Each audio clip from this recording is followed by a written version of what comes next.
3월 이제 둘째 주 12일이죠.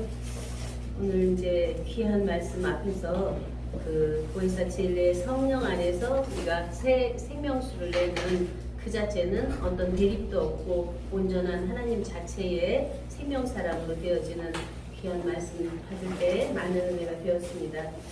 그 이제 주제가 진리 말씀 내가 나를 거룩하게, 그리고 부제는 영생은 유일하신 참 하나님 보낸 자 예수 그리스도 아는 것이죠. 이제 그런 속에 우리가 이 기독교는 복음이 영생 복음이잖아요. 하나님이 세상을 이처럼 사랑하사 독생자를 주셨으니 이는 저를 믿는 자마다 멸망치 않고 영생을 얻게 하려 함이라 하는 면에서 이제 영생의 실체가 과연 뭐냐, 사람이 영생을 이룰 수 있냐 하는 면에서 요한복음 1장에서는 혈통이나 육정이나 사람의 뜻으로 난 자는 그 자체가 안 된다는 거잖아요. 아버지 품속에 있는 독생하신 하나님이 나타내실 때 그를 믿고 영접해서 온전한 하나가 될 때 영생의 실체가 된다는 이제 그러한 말씀인데, 우리가 많은 부분에서 이제 육체적인 면에서 접하기 때문에, 말씀을 접하기 때문에 이 피조적인 입장에서 계속 들어져요.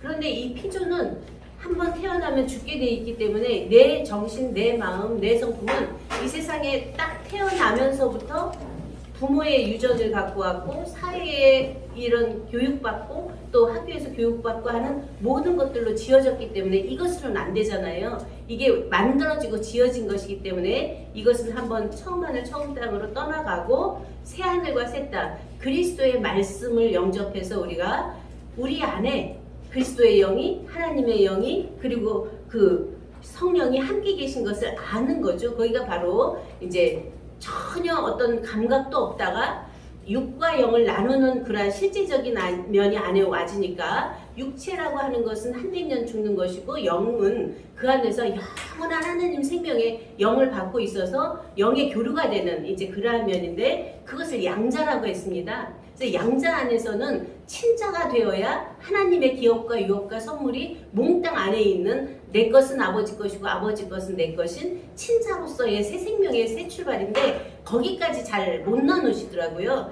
그런 속에서 우리는 육과 영을 나누고 영과 생을 분별해서 생 안에 하나님께로 난 자로서의 아버지를 알고 아버지의 말씀을 알면 아버지 말씀은 진리이기 때문에 그 진리로 우리를 거룩하게 할 수 있는 이제 그러한 말씀입니다. 그래서 우리가 이제 저희를 진리로 거룩하게 하옵소서, 아버지 말씀은 진리니이다. 18절, 아버지께서 나를 세상에 보내신 것 같이 나도 저희를 세상에 보내었고 또 저희를 위하여 내가 나를 거룩하게 하오니 이는 저희도 진리로 거룩함을 얻게 하려 함이니라 해서 요한복음 17장 17절에서 19절의 말씀이에요.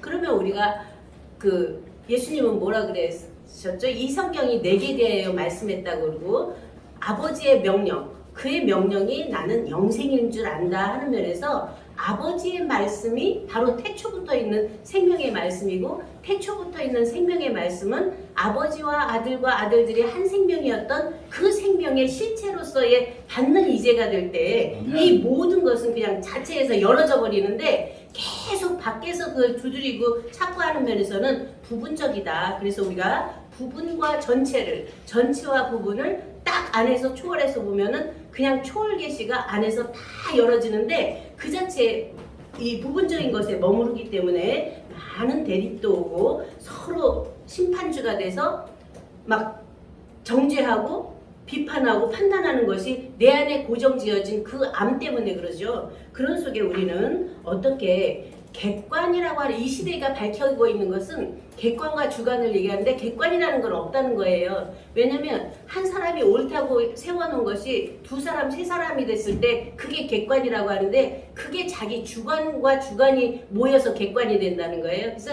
이 시대는 어떤 걸 하나를 고정시켜 놓으면 다 지금은 그것이 아닌 걸로 나와요. 양자 물리학이나 이제 전체 과학에서 볼 때도 이 전체 하나님 자체 안에서 변형되어지는 것, 변화 불변 속에 있는 것, 그리고 수수윤회하는 것, 안에서 전체가 자존자재하는 것이 딱 나누어져 있으면서도 일체가 통하고 있기 때문에 하나님 아버지는 변함도 없고 회전하는 그림자도 없는 자존자체로 계시잖아요.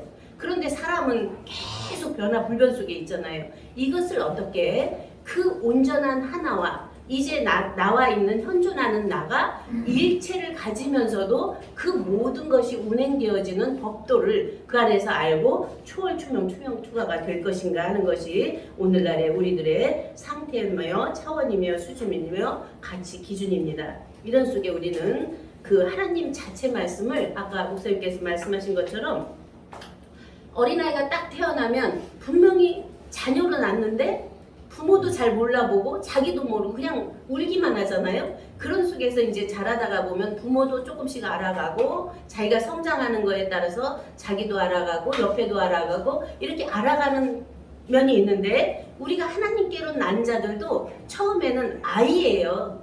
그래서 그 아이가 이사야서 9장에 보면 한 아기가 우리에게 낳고 한 아들을 우리에게 주신 바 되었는데 그가 기묘자, 모사, 전능하신 하나님, 영존하신 아버지, 평강의 왕까지 자라서 온전함이 되잖아요.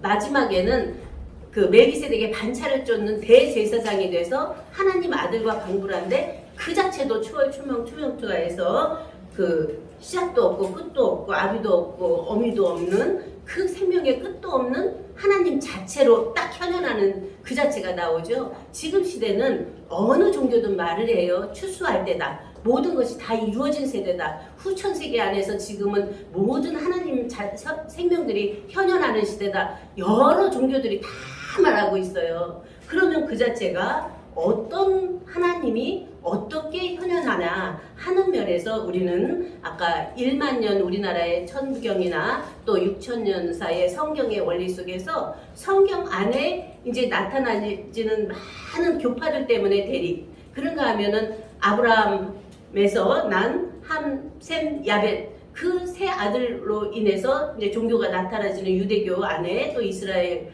그리고 그 안에서 기독교적인 루터 많은 교파들이 있는데 이것으로는 안 되잖아요. 계속 대립이잖아요. 그러면 우리는 원천의 원천을 뚫어서 아브라함 이전에 아담 이전에 하나님 자체 안에서 모든 것이 열어져야 되는데 하나님 자체들이 지금 현현에 계시면 이 자체는 이런 세상이 아니잖아요. 바로 하나님이 세상을 사랑한 자기 세상 바로 우리들 안에 재반 그래서 내가 나를 거룩하게 한다는 진리의 말씀이 계속 외곽으로 너는으로 가거든요.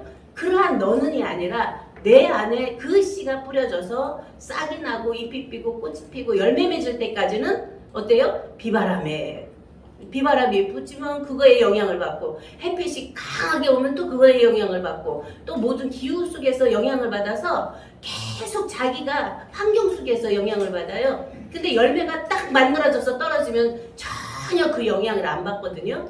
그 열매는 완전체로 되어서 농부가 그 자체를 쓰게 되는데 뭐 종자씨로 쓰든 포도주를 만들든 기름을 만들든 그 자체는 온전한 하나가 하나 돼서 모든 이들에게 유익을 주는 면으로 되는데 열매 맺기 전까지는 어떻게 가요? 자기 혼자 살아남기 위해서 전력을 다해요. 열매들이 우리들 각자 나 사람이 나 하나 살아남기 위해서 모든 본성적인 면이든 와지는 어떤 환경적인 면이든 가정이든 모든 종교든 연관지어진 모든 것에서 자기 하나 지키려고 오거든요. 그런데 그 하나가 완전한 하나 너희 아버지의 온전하심처럼 너희도 온전하라 한 완전한 생명체 온전한 생명체로 딱 쓰면은 그 자체는 그냥 일체가 자체예요. 전체 하나예요. 그렇게 될 때까지는 우리가 많은 고난과 역경을 받는데 자기 욕심에 끌려서 그것이 고난과 역경으로 와지지 하나님 자체 뜻에서 보면 고난과 역경은 없는 거더라고요. 그 십자가에 못 박히기까지 예수님 자기 몸을 내어주는 것은 그렇게 해서 온전한 하나님의 뜻을 이루고 모든 이들 구원할 수 있는 그 자체가 되어진다는 속에서는 이것은 아무것도 아닌 면으로 그냥 내어줄 수 있는, 육체까지 내어줄 수 있는 그 사랑이 나올 수 있다는 것을 보면서 정말 사순절 기간에 이렇게 십자가도 안에서 행했던 사랑, 그리고 거듭나서 부활돼서 살아난 첫 열매를 자기가 누리는 것이 아니라 근본 아버지께 드려서 영광의 보좌에 올랐을 때 아버지가 인정하는 너는 내 아들이고 내가 사랑하는 기뻐하는 자라 해서 온전한 보좌에 올라서 다시 보혜사 진리의 성령을 보내주신 그 성령을 받은 우리는 지금까지 왔던 기독교의 많은 대립, 종교 간의 갈등, 교리 간의 갈등, 모든 나라 간의 갈등, 그 싸움이 끊이지 않는 속에서 보혜사 진리의 성령이 임한 자들 안에서는 이러한 대립이 없는 거죠. 근데 사실로 보혜사 진리의 성령이 아니라 또 다른 보혜사의 진리의 성령인데 앞에서부터 기존에서 왔던 성령을 바꿔오면서는 인도함을 받는 면이라면 또 다른 보혜사는 이미 되어 있고 완전하게 되어 있는 그 자체가 안에서 현현하기 때문에 계시록 21장 1절에 2절의 말씀이잖아요. 처음 하늘 처음 땅 떠나가고 새 하늘 새 땅이 임했는데 하늘에서부터 내려오는 거룩한 성 새 예루살렘이 신부가 남편을 위하여 단장한 것 같더라. 그러면 본래 하나님 안에 있던 신부와 그 안에 있던 신랑이 만나면 뭐예요? 새 생명을 낳는 거잖아요. 그 새 생명이 다 이루었다 한 그 말씀을 우리가 받았으면 다 이룬 면에서 출발이죠. 그래서 요한일서 2장에서 보면 아이가 나오고 자녀가 나오는데 아이는 뭐예요? 죄사함을 받았다는 거고, 청년은 뭐예요? 악한 자를 이기었다는 거고, 아비는 태초부터 계신 이를 알았다는, 거기서부터 사실은 신앙에 우리가 출발되는 거죠. 태초부터 있었던 나의 존재를 알 때 이 모든 것이 그냥 놓여지지, 태초부터 있었던 나가 없이 계속 여기서 내가 알고 생각하는 이것만 주장하다 보면 계속 결국은 우리가 대립할 수밖에 없고 서로 지옥이 될 수밖에 없잖아요. 그런 속에 우리는 보혜사 진리의 성령이 임한 안에서는 하나님은 사랑이십니다.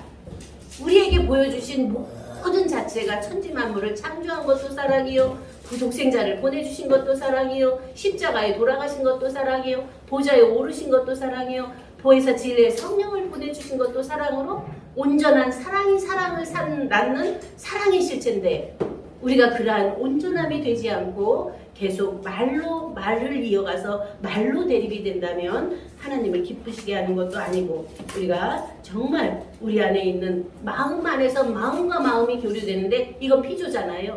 영과 영이 교류되는데 이것도 부분적이잖아요. 생명과 생명으로 서로 얼굴과 얼굴을 맞비춰보면 거기는 무색무취해요. 옳고 그름이 없고 있고 없는 것도 없고 생사도 없고 어떤 선악도 없는, 그냥 생명과 생명이 순수하고 소박하고 자연진실한 생명과 생명으로 만나기 때문에 거기는 전혀 대립이 없는 거죠. 이런 속에서 우리는 하나님 자체 생명의 사랑이 정말 우리 안에서 누려진 사랑으로 되어서 함께 서로 사랑하는 매 순간이 되기를 축원드리면서 말씀을 마치겠습니다. 감사합니다.